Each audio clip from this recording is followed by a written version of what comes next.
Here we go. Very cool. You getting that sign tonight? Science particularly. That's a big one.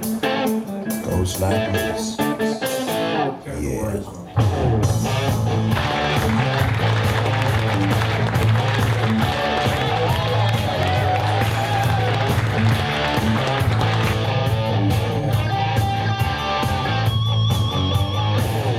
So, you know, I've thought a lot about this clinic in particular because when my good friend who worked with Allans, and now it's, of course, Billy Hyde's and Allans together, which is wonderful, even more buying power, I guess, for you guys, right? About doing another clinic because they've hired me a few times and I've always had a great time. But we really wanted to get an angle for it, you know, a real story to make this one different from the others. You guys have all seen me play, and it's not like I'm not going to play tonight, but my friend Vince actually recognized the fact that we're 20 years from the release of the what I consider to be, from my era, the best Kiss album, and in some ways, for the history of Kiss, one of their best records, absolutely, which is Revenge. Okay, and I hope you would all agree as much as that. Okay. Yes, thank you.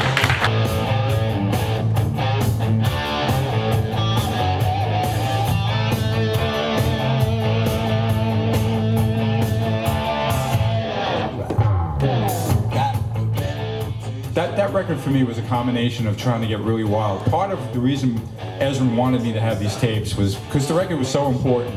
And lead guitar, I mean, a lot of you guys said you played guitar, and if you're a lead guitarist, you know that you become the voice at a certain part of the song, right? It's like, that's the way I look at lead guitar playing.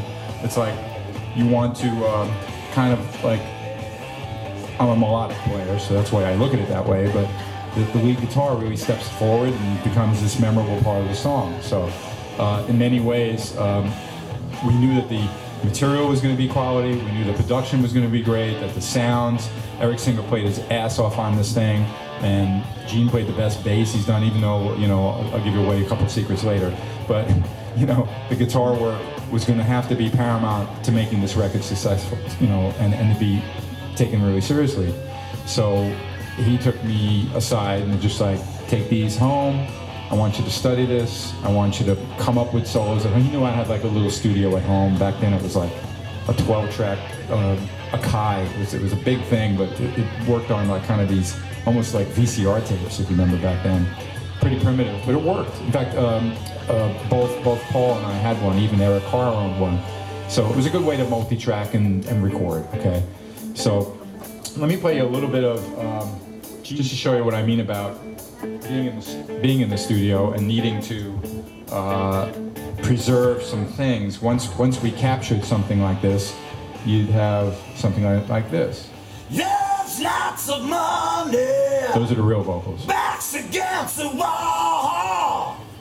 Calls me sugar daddy. She knows she's a got. So you get the idea. So, you know, it was called a sample, but you do that.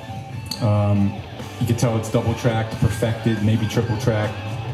Sometimes Paul's added in there, and then instead of having to do it again, you fly it in or you preserve it just in case something happens. Okay.